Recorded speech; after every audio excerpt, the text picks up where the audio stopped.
What's up, everybody? It's Jayson from Leaving on the Court podcast. Sorry, yesterday I had some technical difficulties trying to upload my videos and stuff like that.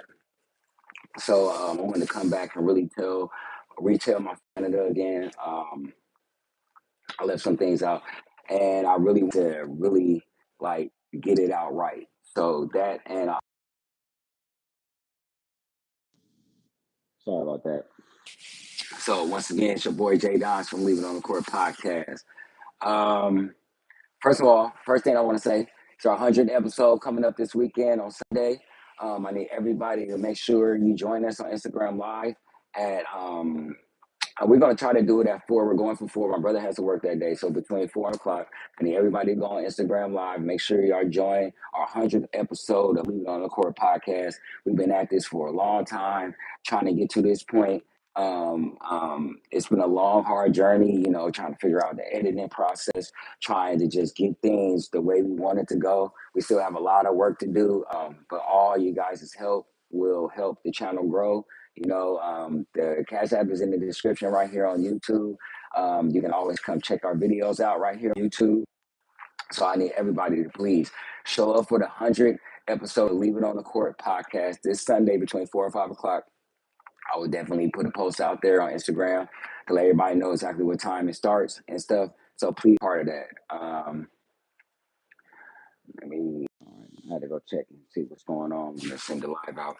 All right. So with that being said, I want to get back to my story. Like I said, I was having some technical difficulties trying to get live up, and also wanted to tell the story right and make sure y'all kind of like get understanding of what I was going through. So story time. Story about me going to Canada, playing basketball for the Harlem Crowns. It's a team based out of Canada. It's more of a Harlem Globetrotter type team. Where the first half is, it's hijinks and fun and stuff like that with the crowd. And the second half is real basketball. So this is what I did around 26, 27, 46, about to be 46 now. So it was about 20 years ago and stuff. And I've been playing for this team for a couple of months. And, it's a new experience for me. I'm up in Canada. It's 27 below, 30 below weather and stuff. I've never experienced anything like this before. And of course, the demographic and where we were at, majority white people and stuff. So it was kind of like a culture shock a little bit. But this particular story, I was playing, we were playing, and we go to like high schools, colleges, places like that, elementary schools sometimes, but mostly like colleges, military bases, place like that, and we put on a show. This particular day, we were going to perform at a high school, and the high school team, we were playing the senior class basketball players, and I'm excited because I'm finna put on a show piece and stuff. At halftime, we do the little drug awareness. So this was like my first show for teenagers or whatever, to where I get to put on a show and plus give them some game and stuff like that. So I'm excited. So we go get ready, go in the locker room, go get ready. And I'm juiced. So we come to the hallway. We're sitting out in the hallway getting ready to go in the gym. And right where you sitting in the hallway at the bleachers is right here, left and right. If you play basketball, you're familiar with the way it goes. While we're standing in the hallway, we got kids and adults on each side, and they start saying like racist slurs towards us, like look at the N words with the hard ER. Look at the N words about to put on a show for us and stuff, doing fake claps and stuff. And then there's a couple of kids just asking us, "Are you finna perform for us, monkeys?" So you monkeys finna perform, and I'm like, in my head, you gotta say it. I'm from Oakland, California. Mostly all the teams from Oakland. So our first mind is like, forget this game. We finna go in this bleachers and it's finna be lit or whatever because we young, we ready to go. But our coach calmed us down, like, ignore them. Y'all finna get a chance to shut them up, So don't worry about it. You're gonna experience this out in Canada and stuff. Now, mind you, like I said, I had never been through nothing like this. So me personally, I was hot. I was like, I don't even want to play no more. I want to fight. You know what I'm saying? But we couldn't do that. So we had to fight on the court. So that's what we did. So like I say, usually when we do our show, we do first half, Globetrotter's ball. We do pull out the fake ball with the fake string attached to it. I'm doing tricks, throwing alley oops, putting it between my legs, throwing it behind my back. We got a little weave that we do and stuff. And at the end of the weave, I get to throw the alley oop up, and the guy catches it, or the guy does the reverse layup and stuff. So we about to get ready to do our show. We step out, you know, the little music come on, we doing our little thing, we're running in a circle and stuff like that. Then the game actually starts. So this is when the high school players come, the senior team comes on the court. So we go into our routine, like I say, first quarter, we doing our show and stuff, and we kind of like, you know, the point is to embarrass the team a little bit and the ref and stuff. So this particular time, usually oh, what's up from Spain? That's what's happening. Appreciate you showing up, man. I see you out there. You feel me? That's what's up. Um, Hi to everybody in the chat. I appreciate y'all joining the chat, man. Just leave it on the court podcast. You know what I'm saying? It's your boy J Dimes. For everybody that's in here, like I said, on Sunday we having our 100th episode. Everybody just show up to Instagram Live, be a part of the 100th episode, man. You feel me? Really appreciate it. Holla back from Spain. That's fire. So, so first, usually we do the first. Hey baby, usually we do the first half. You know, go Chargers basketball. This time, after my coach heard what he said in the standings, he was like, first quarter. We only put on the first quarter. Everybody was like, "Oh yeah, oh we ain't got it." So first quarter. So after the first quarter, we go. You know, we go to the side. You know, everybody get hyped. Like, so you gonna let us play? You like, yeah, we gonna. So do we have to like calm it down? You're like, nah, don't calm it down, man. When I tell you we embarrassed those kids so bad. Like, dude, I'm throwing the ball off the ground. My boy, I actually had this guy named Josh. I cannot remember his name. My name Josh, Joss, but his name was Josh, SH. He was the guy who did the dunks for NBA Live 2005. The game with, I think it was 2005. The game with Carmelo Anthony on the cover, the NBA Live. I think I was like one of the last NBA Lives. He had been doing the dunks and stuff, and he was on my team. So he would catch a lot of my alleys, and he can do things in the air that you wouldn't believe, right? So that whole half, that's all I did was just throw alleys to him the whole time, and I was setting kids up. It was kids I was like trying to stop them on defense.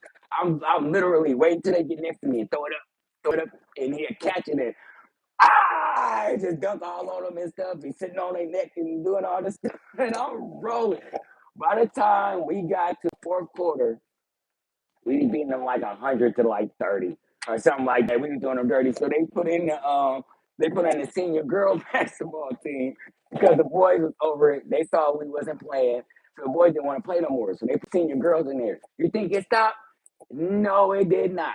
I did not care, girl, boy, whatever you was getting dunked and you was getting embarrassed that day. You know what I mean? So they put the girls on. I threw another alley oop to him and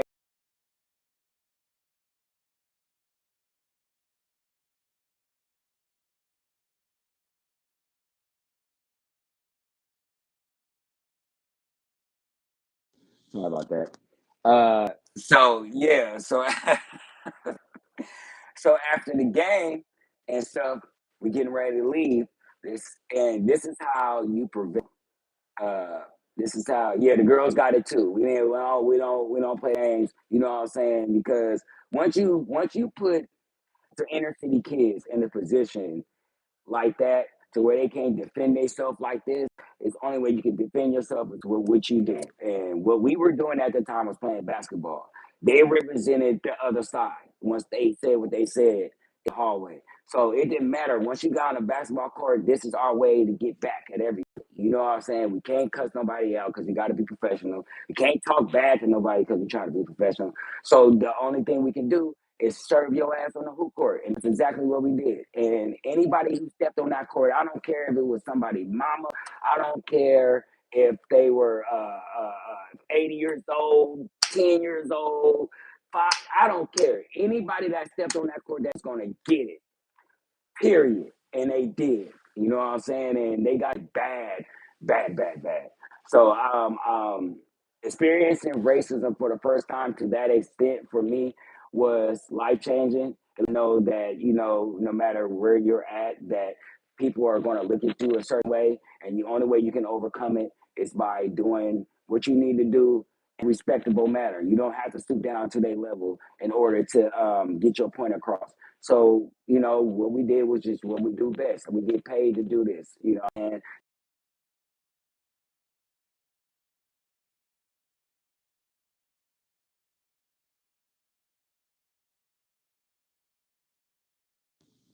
so um one other thing, right quick. So yeah, so sorry about that. I lost track of what I was saying.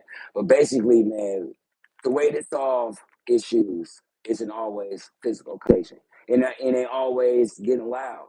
It ain't always handling in a ghetto manner or anything. Sometimes you can make your point without saying one word. And we didn't have to do nothing. All we had to do was just show them what we do.